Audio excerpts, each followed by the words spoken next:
Hey folks, it is Friday, November 6th, and we are here for Shift Office Hours.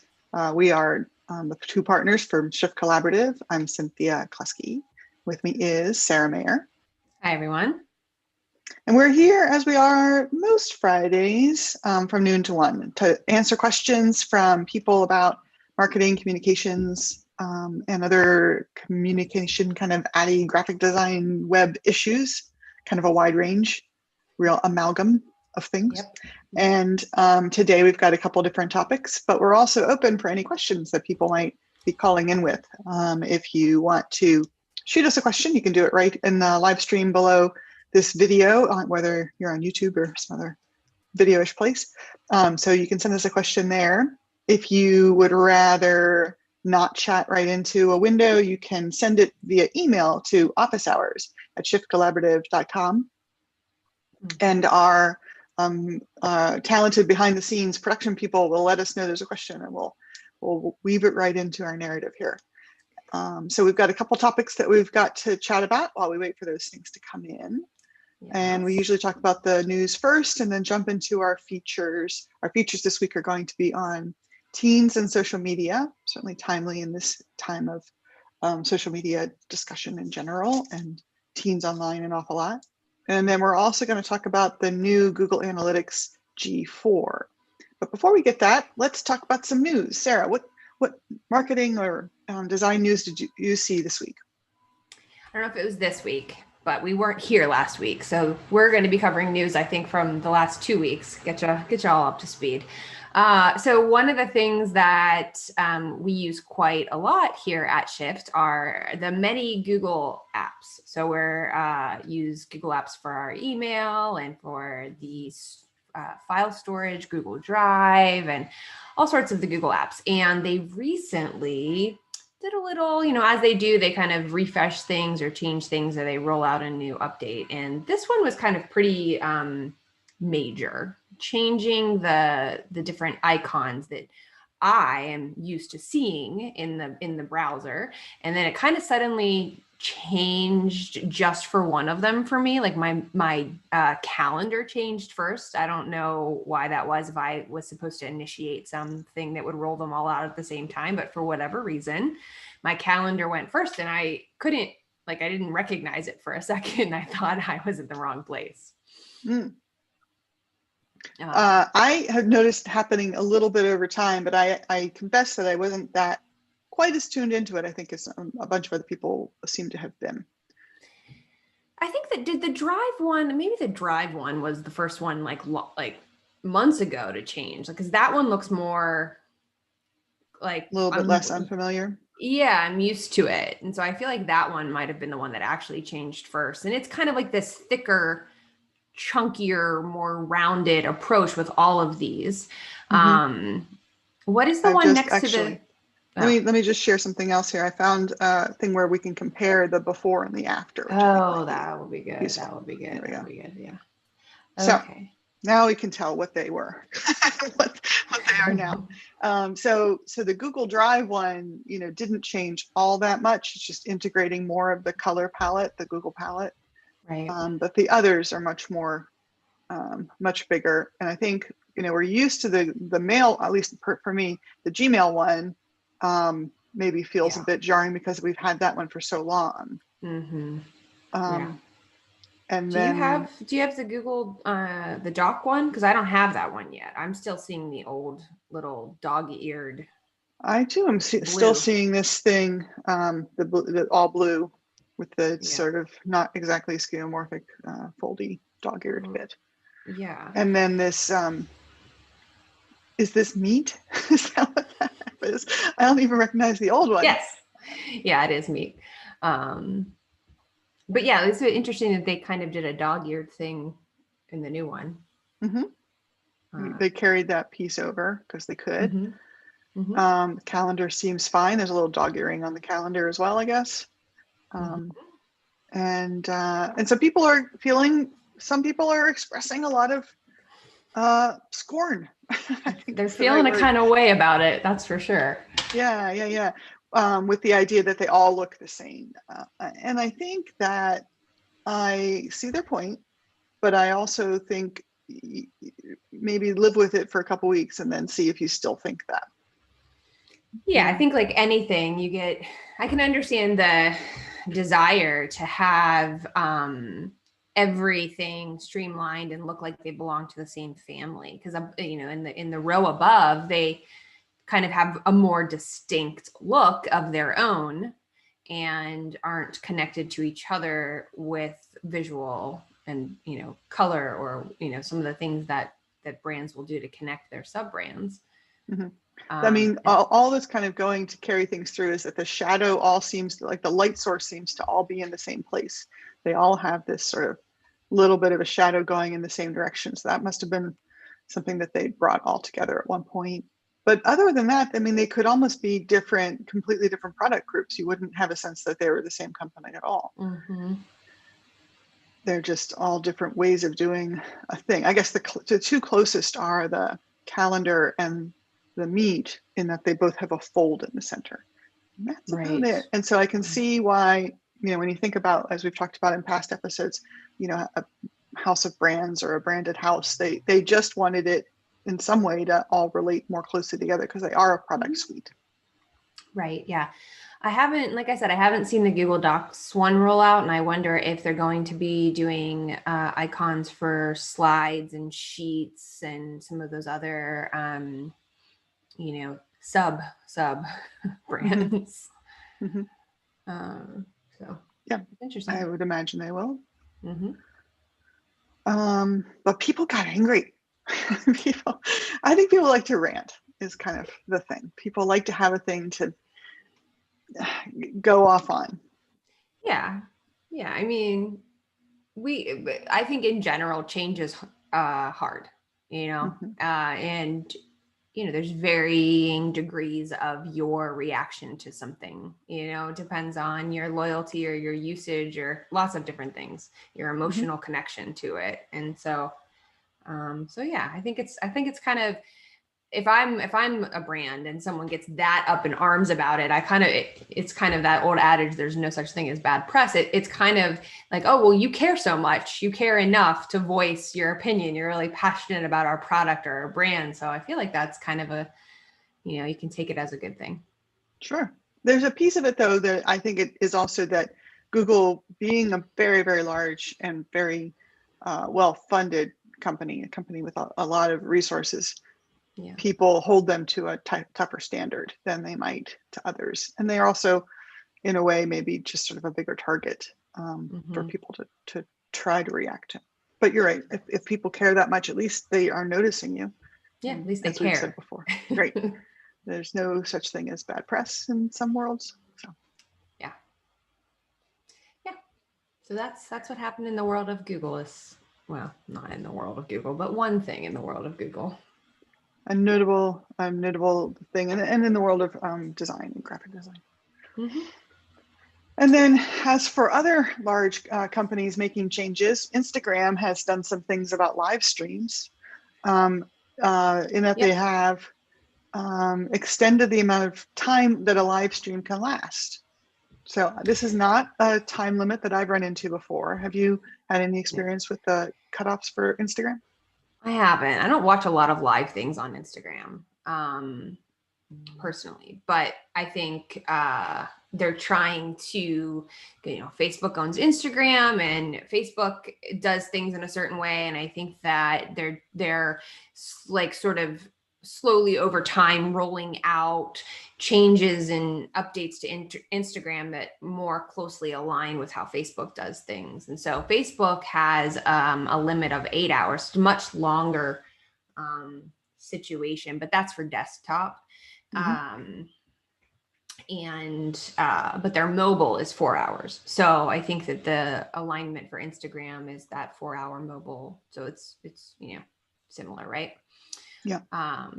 And they've been rolling out a lot of other things too, to connect the two. Like they have the messaging is now connected between Instagram and Facebook, if you want it to be, I guess. The Instagram has always been much more of a mobile platform. I mean, from its origination outside the Facebook world, even. Right. And so it makes sense that you'd want to extend that. And I'm sure that, I mean, the question kind of is also like, what kind of a live stream is worth being 4 hours long, you know? I think like right now, conferences and events are transitioning to virtual platforms. So my guess is it's sort of in, kind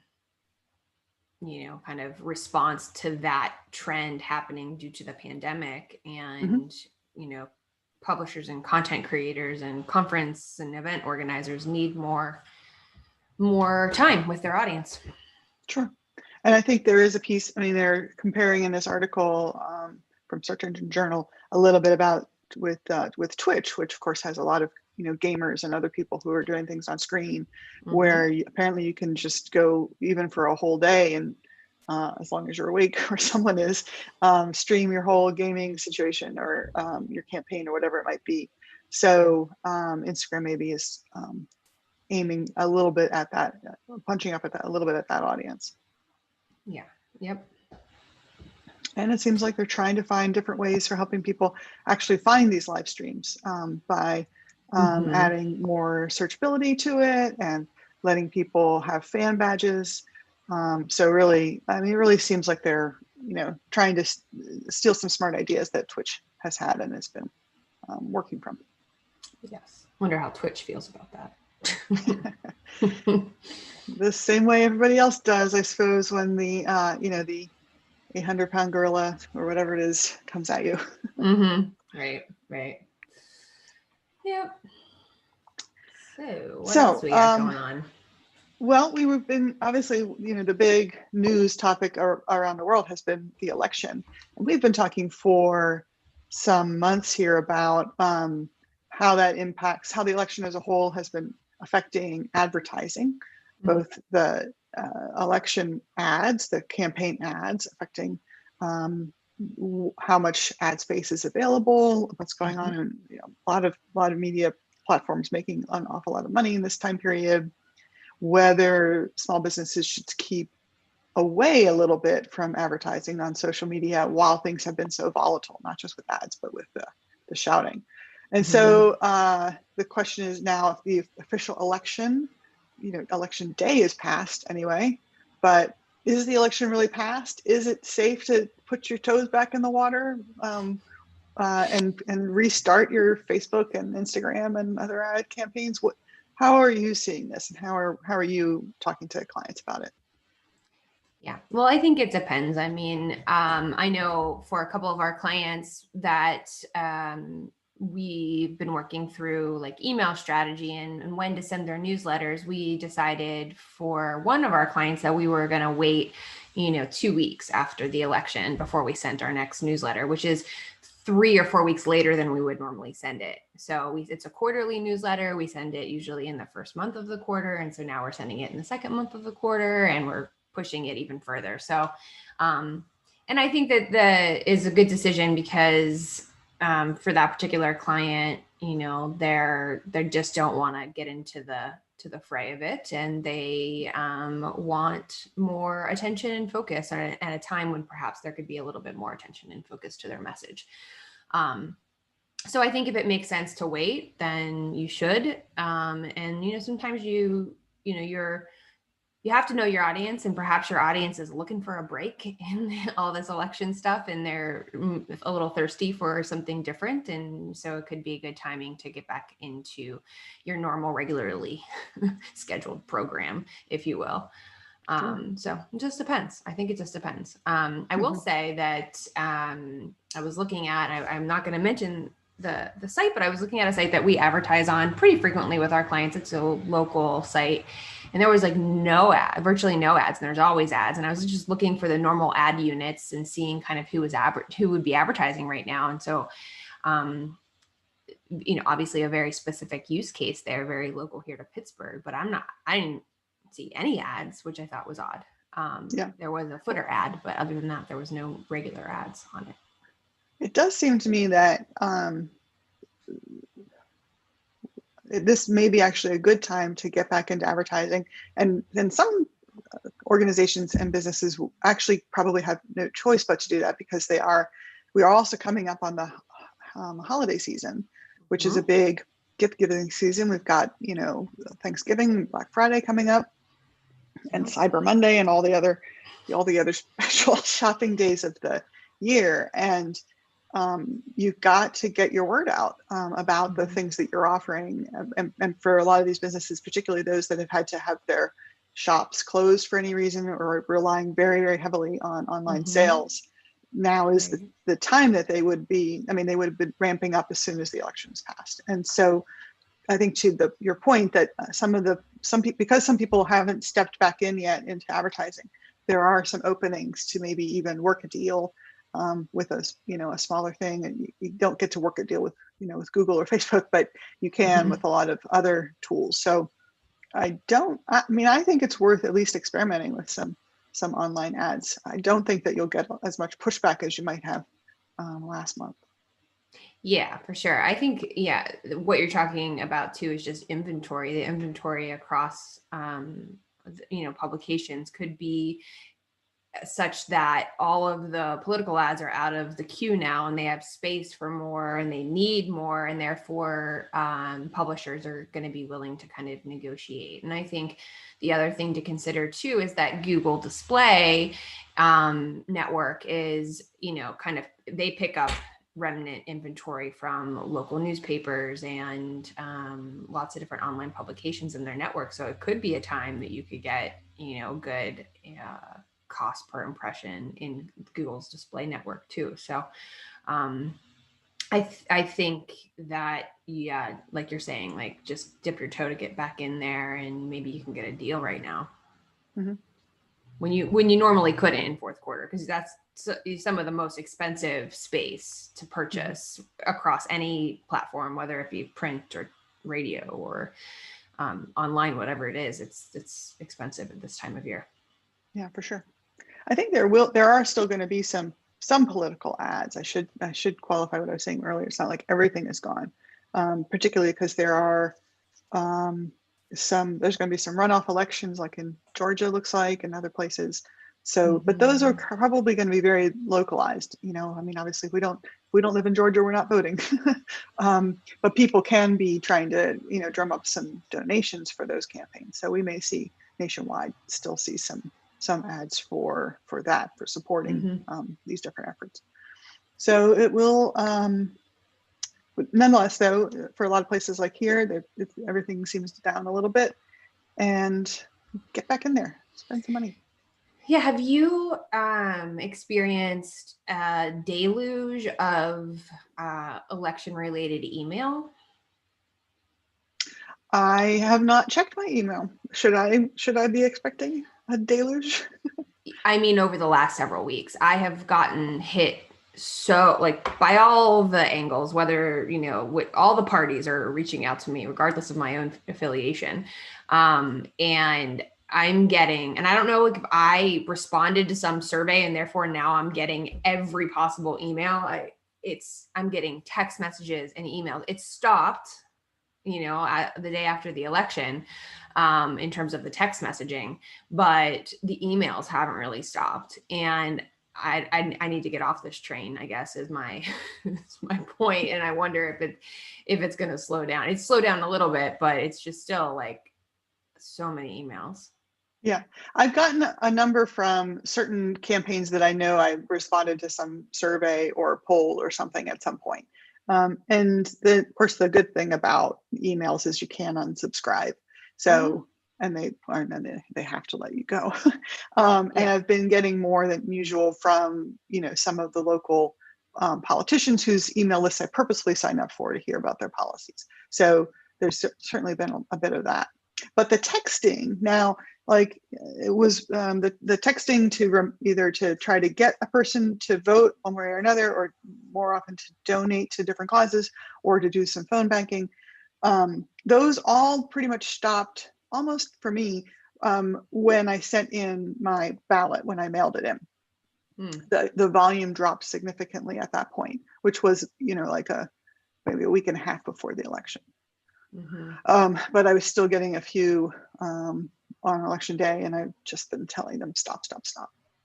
Yeah, it's just, obviously you can get out of the texting and the email by unsubscribing. But when I say deluge, I mean, I was getting like 10 to 15 a day in my email. That's a lot. Yeah, and to unsubscribe from each of them takes extra time, and delete is just a lot faster. So I'm, some of them I would take the time to do it, and some I wouldn't. And then the text messaging, the same thing. I was getting, and I agree. It did slow down once my ballot was in, and I got that confirmation that it was in, but I still get them. So I know I have to unsubscribe from those, and I do hit, you just text stop back. Yeah. You're good. Yeah. I don't know. I guess we're gonna. I don't know why you have been so lucky. I don't know either. Like I said, it's all the parties, all the whoever's, and they're asking for all sorts of things, and so it's my own problem to solve. Yes. Yeah. So I mean, we're heading now, it seems like, into another, differently interesting period of life here in our United States, and here in Pittsburgh and Pennsylvania, part of the focus, a lot of attention on our state right now. I don't know. It's one of those times when, it's interesting to live in interesting times, challenging to live in interesting times. I'm not sure. Yep. But yeah, all of this has become such a part of life. Yeah. We can tell our, tell great grandchildren, nieces and nephews about it years from now. Speaking of those young people, that was a good segue. It was. Good job. Plan that. It was good. So we one of the things we want to talk about today is teens and social media, and that's a really big topic. We did have a viewer question that came in between episodes around specifically, high school seniors and, what they should be paying attention to with respect to their social media. And so we thought we would kind of try to dig in a little bit to the topic and, talk about what we know around social media and teenagers, and how they're using it and how they're experiencing it and what's happening because of it. So, yeah. Yeah, I mean, it's an interesting generation. I guess, are we calling them Zoomers? Is that what they are? Generation. What comes after Z? Generation exclamation point. We're gonna get into the wingdings or whatever. That's right. The escape key. I don't know. It could be anything. But but the point is that a lot of there are so many people alive today who have grown up with social media being a thing. Since 2004, we've had Facebook, MySpace.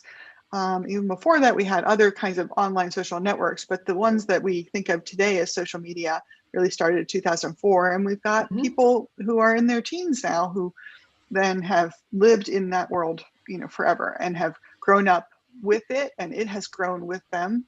So the way that they interact with it is very different from how, in many ways, very different from how those of us who remember the time, olden times, a couple decades ago, when we did not have all of these different tools, when we didn't even have the web.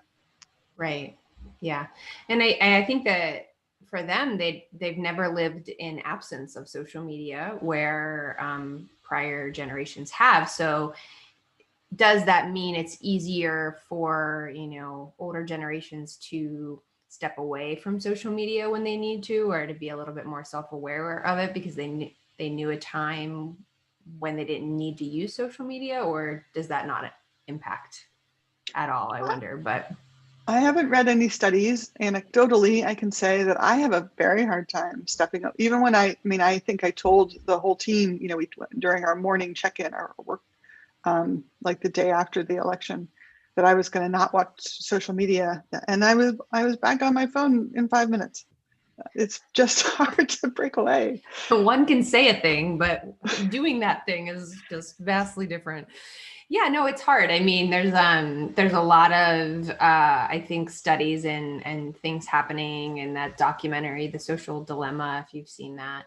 It's talking about, our inability to pull away from our devices and to truly put them down and to not use them in a myriad of ways. But and well, the social dilemma in particular is talking about how the tools are built in a way to keep you in and draw you back when you've left. All those little dings and alerts and things you can turn off, but by default are on, are there to pull you in. And I think that teenagers and teens in general are sort of susceptible to those types of ploys to get them back in the app when they're out. If you think about before social media, if you were a teenager and on the weekend you heard of somebody at a party, you'd be like, oh, I'm going over there now. Somebody would call you and say there's a party going on, and you would get there. Well, now you just get some alert on your phone and you're back in, and so it's instantaneous, and it's something that they're going to respond to, all those alerts that they get. And I think that one thing, I mean, we talk about it at some point, but as parents can kind of go through those default settings of all the apps and help teenagers, kind of turn things off and change away from the default settings of alerts and things of that nature and make it a little bit more reasonable. Mm-hmm. Yeah, I mean, I can imagine the fear of missing out, if you will, your FOMO, Right. wanting to drive you, no matter your age. But I think, for young people in particular who are trying to find themselves and figure out their place in the world, it's even more emotional pressure for them. So, and all the more important, like you say, for teens to become savvy themselves, and for parents to encourage them and help them to figure out how to manage these things, which means parents have to learn a lot more too. That's right. Yep. So we know that, with teens, their usage of social media is a huge part of their day. I think I read an article that, of a study conducted of teens between 13 and 17, 97% of them were on at least one social media network, and active on these networks. There are, at different times, different social media platforms are more popular among certain age groups. There's lots of information out there on obviously Snapchat and TikTok, and some of those are more popular than, let's say, Facebook, and certainly not LinkedIn. And so there's a sort of a wide variety of social media platforms, and they have, certain of them are very attractive to the younger generations, and those tend to be the ones that are very entertainment driven. There's the creativity piece of it too, the entertainment piece of it, where you're entertaining yourself. I mean, you think of all the in-jokes between kids, the little languages and the things that are effectively like memes for memes as well. But I can think of my nieces and nephews, and I think you've mentioned in the past your son, like creating little videos and sharing them with friends, and it's a form of bonding, but it's also a form of creativity. And and frankly, when you look at the TikToks and the YouTubes and the things in the world, the creativity is astonishing, and it's really just clever, smart stuff, really playing with each of these, the strengths and the benefits of each of these media in really intelligent ways. It is really fun to see what they're thinking of. I would never have thought of this, that, or the other. So right. Yeah. No, and it's definitely that creativity, content creation angle that pulls in the Zoomer generation. That's been proven in studies, that the ability to create your own stuff is really appealing to this age group, which is great. Like there's to every benefit, there's another sort of aside or a consequence to it. I think that you have to be pretty aware at a certain point in your trajectory out of high school into college into, you know, having a job at some point, how your social media impacted or social media activity is going to impact your career or your, you know, getting a job or getting into college or some of these things where it's part of how you're being evaluated. Mm-hmm. And I wonder about that too, because I mean, part of the thing about being creative is you have to be able to be fearless. And that often requires, you know, being able to do stuff out of the public eye. You know, you think about people developing their ability to write, or you know, practice is not always entertaining, it's practice. Right. And so with this emphasis on having to do things that then you're sharing with the public, in some ways that's very strong because you become more less precious, maybe, you know, it's more about publishing and so on, and you don't turn into this perfectionist who's never willing to actually launch a thing because they're afraid of failure. Mm-hmm. But on the other hand, then there's this infinite record of all the things that you've done, good, bad, and otherwise. Right. Right. Yeah, and I mean, I think that, you know, you can look at that and say, well, here's my, you know, tome of creativity over from, you can see who I was when I was in middle school all the way up through college through this sort of creative, like I'm saying, like library of everything I've created. You can see how I've grown, how I've changed, what risks I've taken, and, you know, who I am as a creative person and how I would lend that. Everything can be spun is my point. And I think that for an employer that's looking at that, you know, if you want somebody with a range and with a fearlessness like you're talking about, then you're going to look at that a little differently than if it's you're going after a corporate banking job. You know, Sure. it's not going to be a part, like it's not a qualification for the job to be creative, perhaps. So it might not go against you if you have some weird videos, I guess. That's true. Right. It just could be hard for someone to understand if they're not themselves from that kind of perspective. Right. It's hard to so we have the too. kids sharing with each other, creating new things, impressing us with their creativity, worrying us with their risk taking, and you know, we'll talk a little bit more about like things that people should be careful for. But the other piece about being online is that in addition to being exposed to everybody else's messages, you're getting advertised at constantly, because these websites, that is how they make money, by showing ads. Right. Yeah. And I think that, you know, a young demographic, you know, in the history of advertising, you know, depending on the products and the brands, that younger demographic has always been one that, you know, brands are clamoring to reach and to talk to and put messaging in front of, because, you know, teenagers, the money that they do have, it's not like they need to spend it necessarily on food, clothing, and shelter. So they have this discretionary income that they can spend on things, you know, and food and, you know, things that, you know, we might not spend as much money on as adults.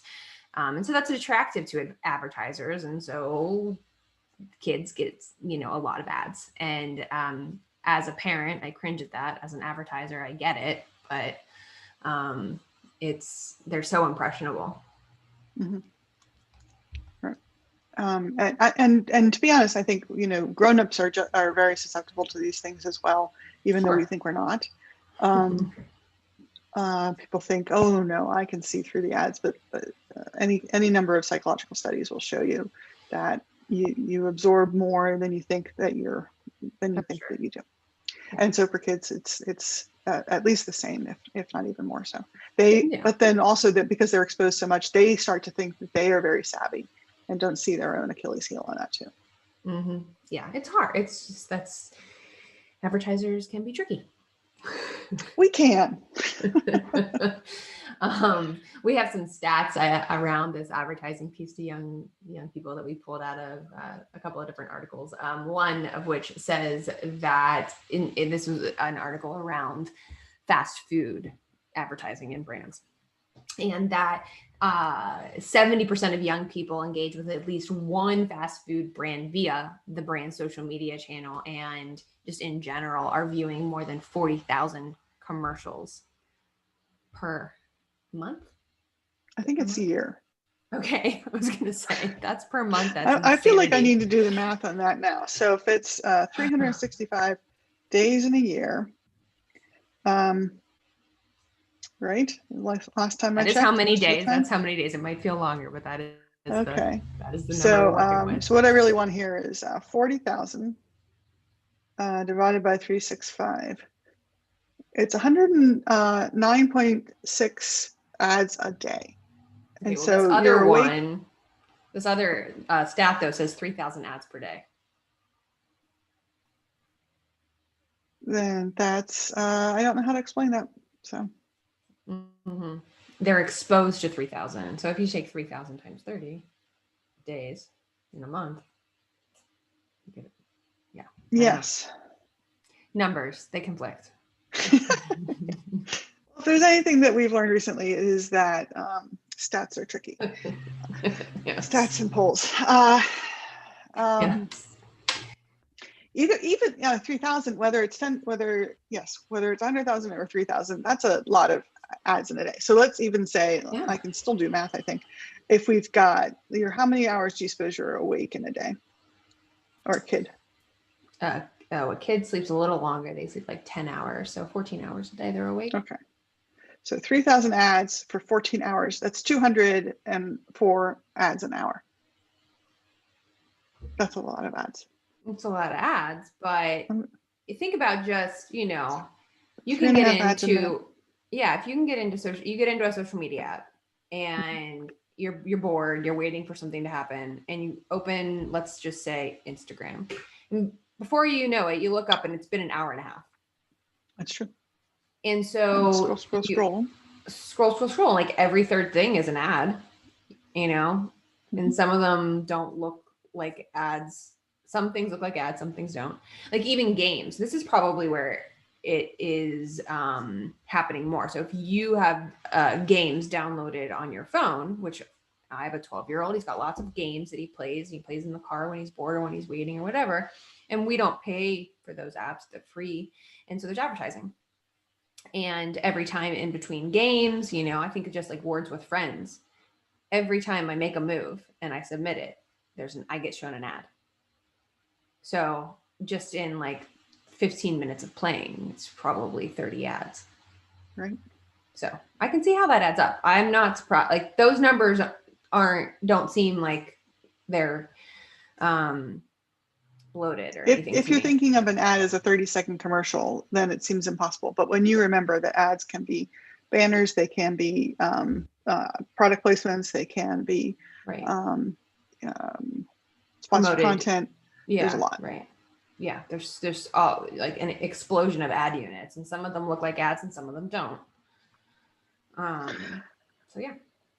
So what should we can talk about, I think people have this, we've talked a little bit about how this can affect your future, but maybe we should jump ahead to what people should be paying attention to as far as like what to do, how to be sort of a thing. Like, how can we be, let's turn this into some useful journalism here. Like what should teens and parents be paying attention to? Yeah. So I think that it's going to sound more like we're talking to the parents, but it's hopefully useful for them to talk to their teens. Some of the things that are important to pay attention to. Every single post is sort of building a picture about who you are and how you interact and kind of like your personal brand, if you will. And not only everything you put out there, like your actual words that you type, but pictures that you share, videos that you share, pictures, videos, and posts that you interact with, that you like, that you comment on others. So it's like all of that added up together paints a certain picture. So I think just, being thoughtful and mindful that you're being respectful when you're, leaving comments on somebody else's page and, do unto others as they would do unto you. I think that's probably a religious thing, but it's kind of that, if you wouldn't say it to a person's face, you probably also should not type it into, a post or a comment. Right. I think I want to build on that a little bit too, that in addition to all the people being able to see what you've done and all that being preserved, the apps themselves are paying attention and noticing what you do, and they're using that to then decide what to show you later. Right. So it's kind of like the company that you keep, but in an algorithmic form. And so you can find yourself being sort of shunted into one group or another based on what you react to. If you react to a lot of pratfalls, they're going to keep showing you pratfalls. If you are me and you're always liking kitten videos, you're going to see a lot of kitten videos. So, but then that builds, and that starts to become who you are on that platform. And so maybe be follow and do the things that you want to be more like, live the future that you want to be. Yeah, for sure. I mean, that's kind of like a lot about what Social Dilemma is talks about, is just all the data that is collected about a single user on a platform. You are the product to them, and all of your behavior becomes how you get advertised to. And so, being mindful of that, and that goes to, certain settings as well, and just also modeling good behavior.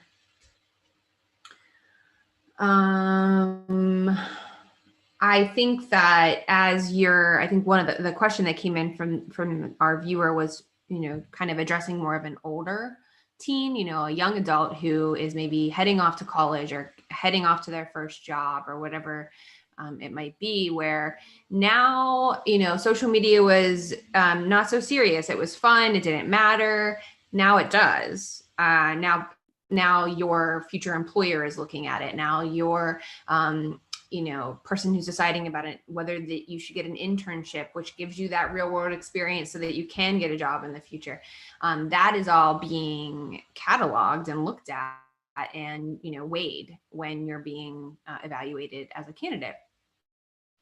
So I think being really mindful about what you're posting, and just, even if you're not currently looking for a job today, thinking about everything I post, my future employer can get this and can see this. And also too, like my family members, or my potential partner, is going to be able to like look back in the history and see these things about me. So, I think just being careful and being mindful of that, and kind of being who you want to, you can be who you want to be on social media. Make that person be, aspirationally positive. Sure, absolutely. And it does seem like you want to play within the rules of the space. Use the language that makes sense in whichever channel you're in. You're not gonna use long sentences and semicolons and whatnot, but using, being just doing the, I don't know, I'm not really quite sure how exactly to articulate this idea of grammar. Do well, yeah. Do grammatically smart things, which in some cases, can be being clever and using the language in unique ways. But always just be able, if someone were to ask you, why'd you do that? Know why you're doing it. Right, exactly. What it comes down to. Yeah, I think that as we kind of know and understand that, there's a shorthand to texting and there's a shorthand to social media, and a lot of what we put is very fast and we don't think about it as much. We just kind of fire these things off. And I think for the majority of the cases, that's probably okay. But if you just pause and say, like, should I be posting this? Just stop and think about it a little bit sometimes, depending on what it is. And even maybe go ahead and type it out, but don't send it. You know how much advice you've given me over the years about if I am, upset about something and I want to let somebody know I'm upset about it.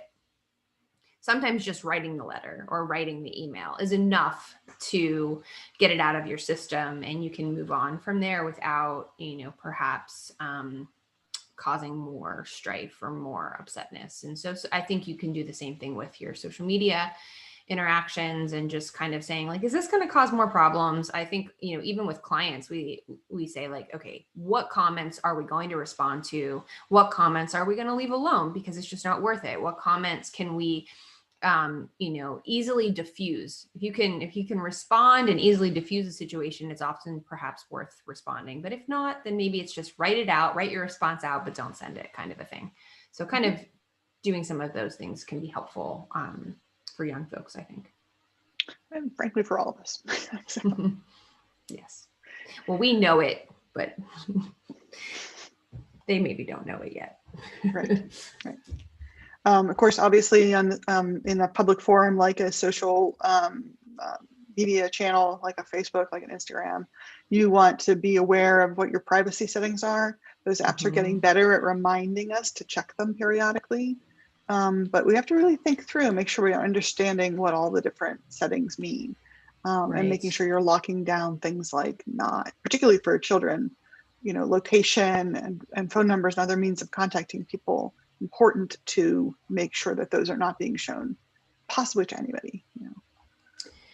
Yeah, and that's where I think as a parent, not just the privacy settings, but the notification settings, like they are going to be different in different places, but going through and looking at each one of them, some like Facebook has a ton of settings, like it's overwhelming, in fact, how many settings they have. But I think it is really important practice to just check those and probably check them maybe every 6 months, because new changes, new app updates, new whatever roll out different types of privacy policies or changes. And so it's good to always check back in, but letting all those ride with the default is going to mean that you're going to get advertised to the max, probably. So kind of going through those settings is really, really important. Right. And then just basic safety, never share your password, never let anyone else be able to be you online. The risk is just too big. Just don't do it. It is, yeah.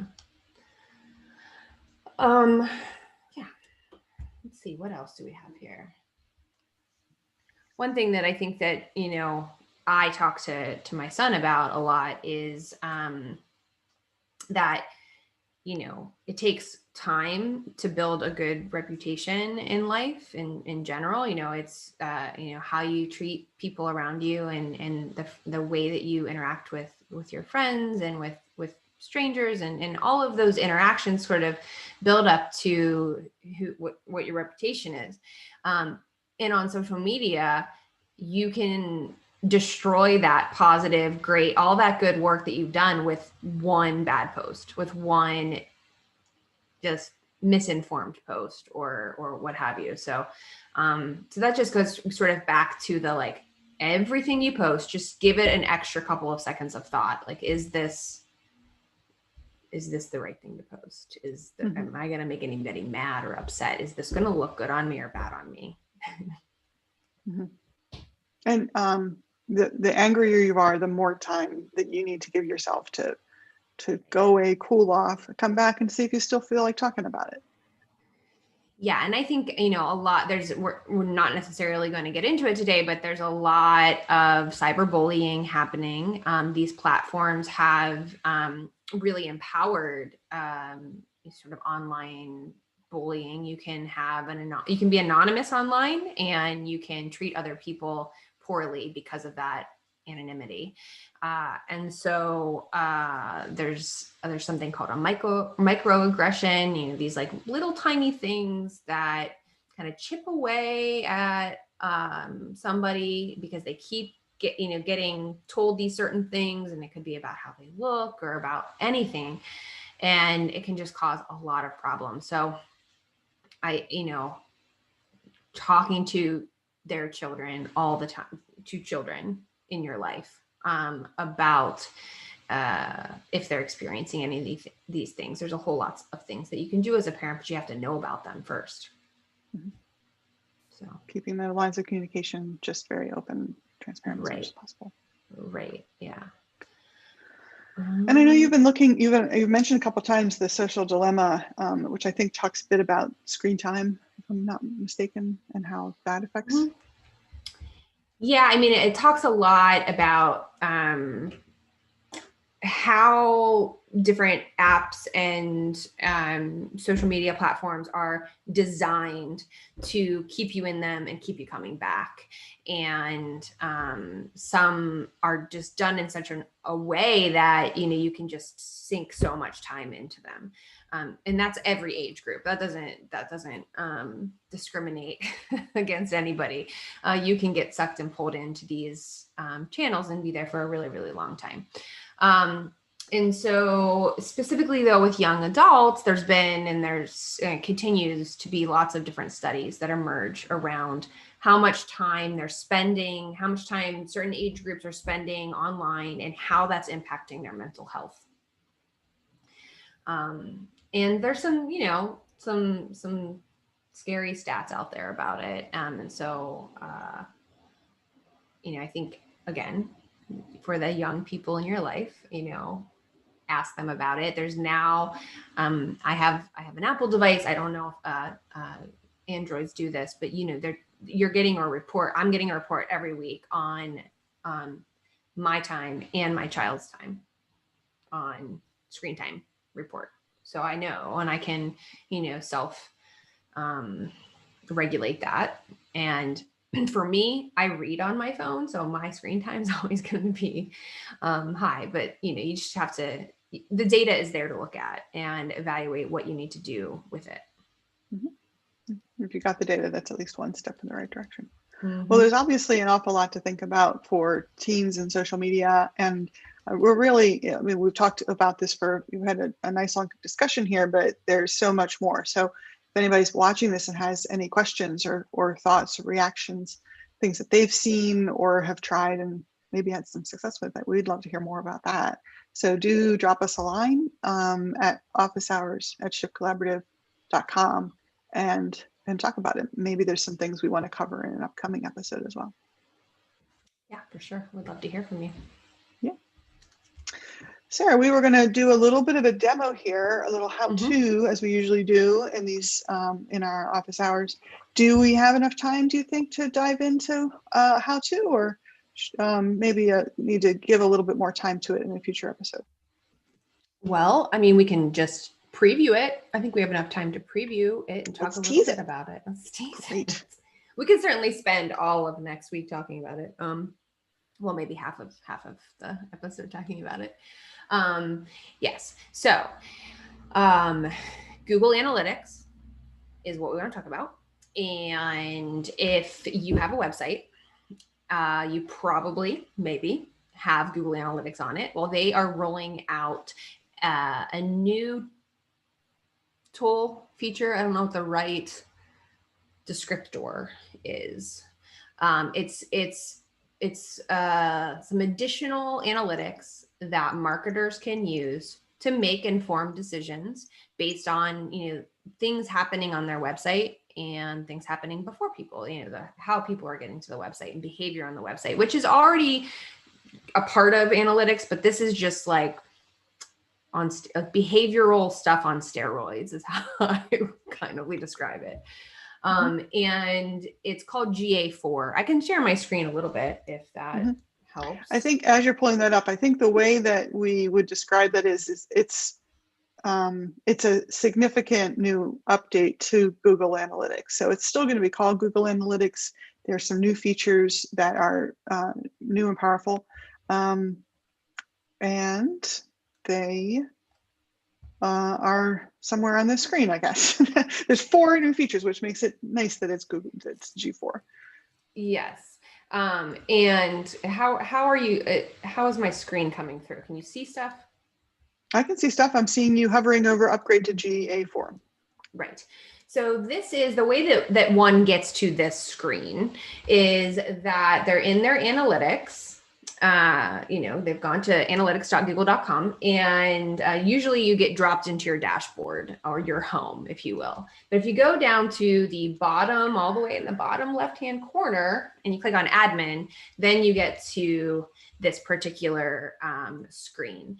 And where you'll see this new feature is under your property level. So what happens here is this creating a new property view for you to look at. And so you can go there And you can see that it's currently not connected for, this is Shift's website analytics. And so they are going to walk us through how to do it. And perhaps we can do, this is what we can maybe do next time, but there's a number of different ways that you can fire this puppy up and get it connected in the right places. I want to be clear though, too, it doesn't override your current property that you're using. So if I go back out here, this is, my current property right here. It's not going to overwrite it, get rid of it. It still exists. And the data you're getting under the new GA4 is different. It's not, you can't find some of the same things that you're going to be, used to seeing in your other property. So you kind of use them, in my mind, you use them together, and it's not one or the other. So you'll have the ability to have both. And then as far as, so that's how we're going to get, well, next time we'll show you how to do that. And as far as why you would want to do that, I don't know whether that getting started tells you, I mean, that learn more link up above tells you why you would want to even want to do this. So so this is sort of right there, there's a little bit about what it's going to do, but the things that it's going to offer us are more insights through this, through machine learning, where all of the complex artificial intelligence and machine learning that Google has been mixing in is going to become available once you upgrade, when you make these profiles. It'll be more tightly integrated with Google Ads, because Google wants to benefit from that machine learning as well, I imagine. Well, yeah, to optimize your ads and your like the people that are, you want to always have your Google Ads and your Google Analytics attached to each other so that they can be informed. Google Ads can be informed by that behavior. It's really important to optimizing your account. Exactly. And then there'll be a lot of what they're calling customer-centric data measurement and more granular data controls. All of this is that, marketers like us have, there's a lot of things that we've been able to learn over the years through analytics, but advertisers still feel like there's stuff that we want to know. We want to know more about these people that are visiting our pages, why they're doing what they're doing, what information we can gather from it. And the more information we gather, the harder it's going to be to deal with. And that's where the machine learning helps, by identifying the insights and trends for us. And so that's what this new Google Analytics 4 is all about. And it sounds very promising and certainly very exciting, but also, new things to learn. They never stop innovating. Yes. So it's always fun when something like this rolls out and you can play around with it and test it. And, it just, I guess, as a person that likes to look at data and help that shape and inform good decisions, having more data that is organized in a visually pleasing, easy to access way is exciting to me. Exactly. Right. So next week we will dive into that. We'll be able to learn a lot more about how to do it, why to do it, and what kinds of things we can hope to analyze and see from it. It's pretty exciting. That's right. It is exciting. And that's been our week. I think that we're all looking forward. So here in Western Pennsylvania, we're looking forward to a 70-degree day today, currently 68 degrees, got a couple more degrees to go. Our last little flash of fall and end of summer, almost a little bit, to get to enjoy. And then next week, we'll be back to talk Google Analytics news and a whole bunch of other stuff. We would love for your questions if you send them in, officehours@shiftcollaborative.com, and then join us again live next Friday. Can you tell how tired I am? What a week it's been. Yes, so. We all need to catch up on sleep this weekend. Well, it's also, the clocks changed on last Sunday. Sure. So, yeah, sure. There's lots of reasons. Yes. All too many. Well, thanks, folks. Thanks for tuning in, and we will see you next time. Bye-bye. Bye.